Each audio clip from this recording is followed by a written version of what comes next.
Easy English practice. How are you feeling today, buddy? A bit better, Dad. Still tired, though. Did the doctor visit you yet? Not yet. They said later today.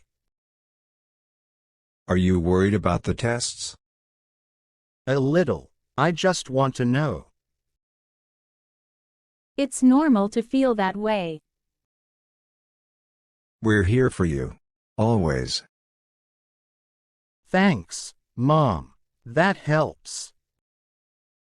Want something to eat? Maybe some fruit? Hospital food is bland. I'll get you some. What else? Just some juice, please. I can get that. Okay, I'll just rest here. We'll be right back.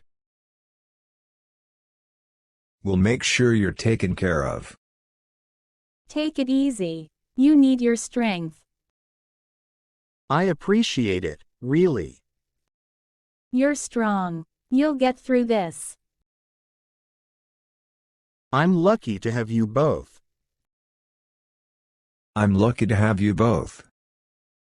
Subscribe, like, and hit the bell icon for more.